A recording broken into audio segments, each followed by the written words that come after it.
आज होली है। पूरे प्रदेश वासियों को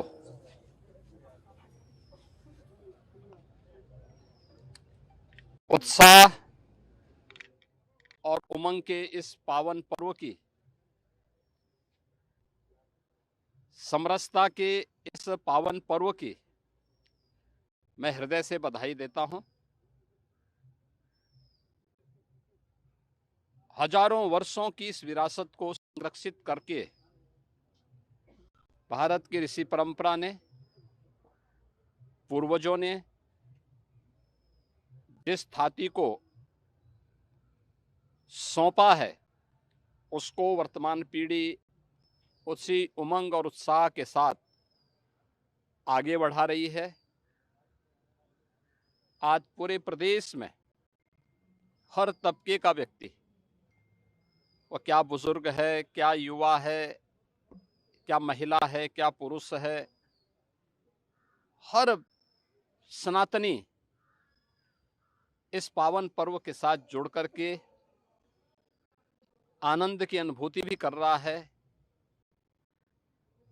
अगर कहीं कोई मनमुटाव, बैर भाव किसी भी स्तर पर रहा हो, उसको समाप्त करके समरस समाज की स्थापना की दिशा में एक नए प्रयास को आगे बढ़ा रहा है।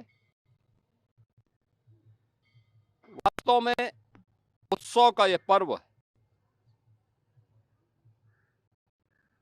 उमंग का यह पर्व तब आता है जब शांति होती है, सौहार्द होता है, सुरक्षा का भाव होता है, एक विश्वास होता है। और उत्तर प्रदेश और पूरा देश आज इस विश्वास के साथ आगे बढ़ा है। एक नया भारत का दर्शन हो रहा है। एक नए भारत, जो विकसित भारत बनने की दिशा में अग्रसर हुआ है, आज प्रधानमंत्री मोदी जी के नेतृत्व में मजबूती के साथ विरासत और विकास की प्रक्रिया का हिस्सा बना है। ये हम सब इस बात पर गौरव की अनुभूति कर सकते हैं कि हमें आजादी के अमृत काल में प्रधानमंत्री मोदी जी जैसा एक यशस्वी मार्गदर्शक और नेतृत्व प्राप्त हुआ है, जिनके नेतृत्व में भारत विकसित भारत और आत्मनिर्भर भारत की इस परिकल्पना को साकार कर रहा है।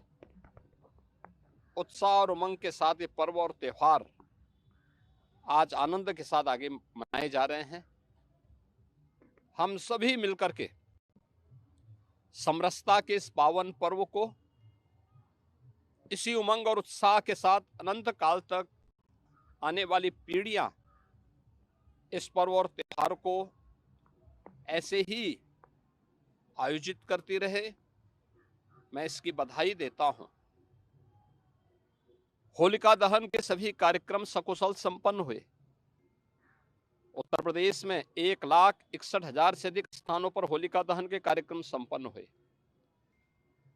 और सभी शांतिपूर्ण तरीके से, उत्साह के साथ सभी आयोजन संपन्न हुए। स्वाभाविक रूप से होलिका दहन और उसके बाद भगवान श्री हरि विष्णु की एक महत्वपूर्ण अवतार, नरसिंह अवतार, समाज में जहां कहीं भी अराजकता है, अव्यवस्था है, अशांति है, उसको दमन करने के लिए, सज्जन शक्ति का संरक्षण करने के लिए, दुर्जन शक्ति को परास्त करने के लिए, यानी सकारात्मक भाव को प्रोत्साहित करने और नकारात्मक भाव को तिरोहित करने के लिए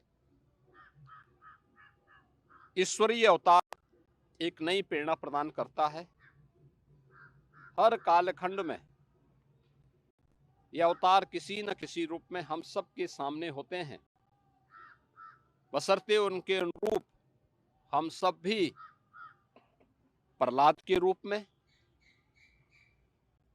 कहीं सबरी के रूप में, कहीं हनुमान के रूप में, कहीं अर्जुन के रूप में अपनी भूमिका को ईमानदारी पूर्वक निर्वहन करेंगे तो सकारात्मक शक्तियां मजबूत होंगी, नकारात्मक ताकतें परास्त होकर के पराभव की ओर अपने आप ही जाएंगे। होली का यह पर्व आपसी बैर भाव को समाप्त करने, प्रेम और समरसता पूर्ण माहौल के साथ इसे आयोजित करने की एक नई प्रेरणा दे रहा है। मैं इस अवसर पर पूरे प्रदेशवासियों को होली के इस पावन पर्व की हृदय से बधाई देता हूं, अपनी शुभकामनाएं देता हूं।